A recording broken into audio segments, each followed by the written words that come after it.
Did you work a lot with Frank Barcelona and Premier? Everything, always. Because all the acts was signed to Frank. Frank Barcelona. Premier was the greatest, the best. I guess it was Frank and Barbara Rydell? Yeah, Barbara Skydell. Skydell, sorry. Yeah, they gave me that J. Geils Gold. Frank gave me that J. Geils Gold record.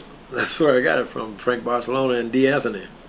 And Jerry Wexler all gave it to me. They said we got Jerry Wexler came over and said, I got 3 gold records for 3 Italians. You know, Frank Barcelona, D. Anthony, and Mario Medias.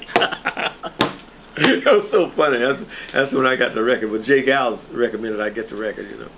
Well, you helped sign J. Geils. Oh yeah, I influenced the Atlantic to sign him. Yeah. How did that? You know, you were. Yeah, I was in Boston with Dr. John, and I heard him play, man. And I thought there was some black cats playing, you know, because they're playing Serve You Right to Subjects. And Peter Wolf sounds just like for some cats from the south side of Chicago. And I didn't see the band, I just heard them play because I was in the dressing room. When I go outside, they were going off stage. And I didn't see it. I said, hey man, where are the brothers at that was just playing that blues?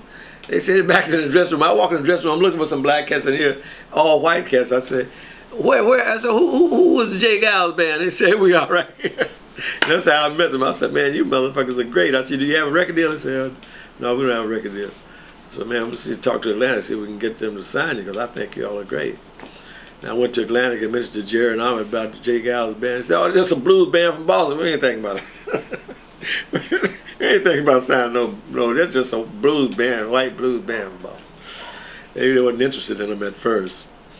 But I kept talking about them and pulling their leg. I said, well, look, if I'm going to be out here working, look like y'all can do the sound. One act I like, good God. I got to promote it. But anyway, they ended up signing with like a stick-up deal, and they took it because they wanted to be on Atlantic so bad.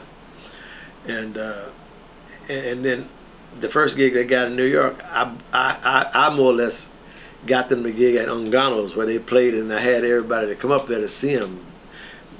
Bill Graham, Ahmet, and all came to see Ungano's. I hooked that gig up. It was like just a little small club, but I did that with the Allman Brothers as well. And they played and you know, and they played and they blew it away, and Bill Graham loved them.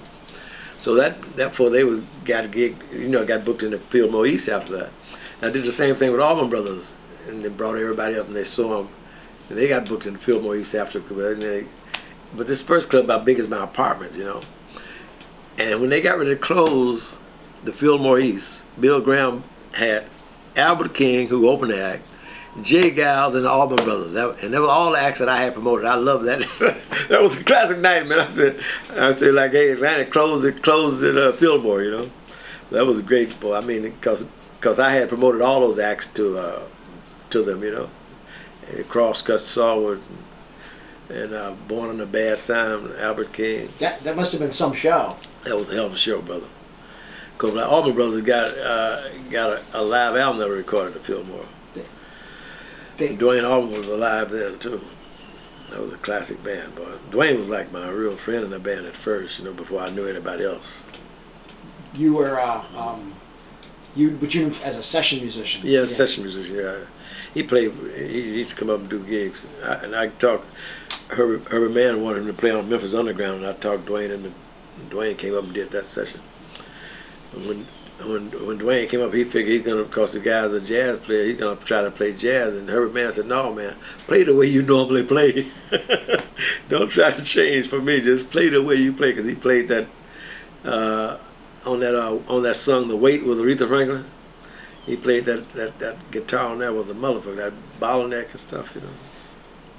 Well, he could play that slide and that bottleneck. It was a motherfucker.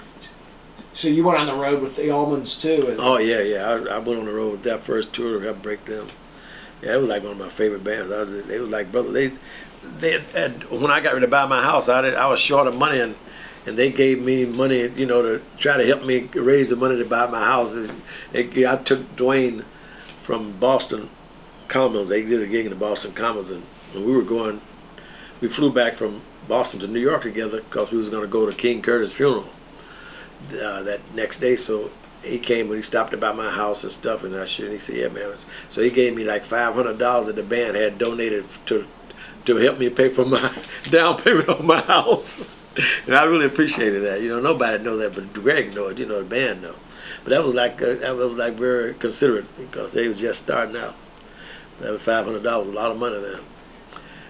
And we got to be really tight. So we went to King Curtis' funeral together, me and him. And then the next thing you know, he ended up having an accident and got killed. And I was so fucked up I couldn't even go to the funeral. It just messed me up so bad because King Curtis was a good friend of mine. He just got his shot, and then Dwayne had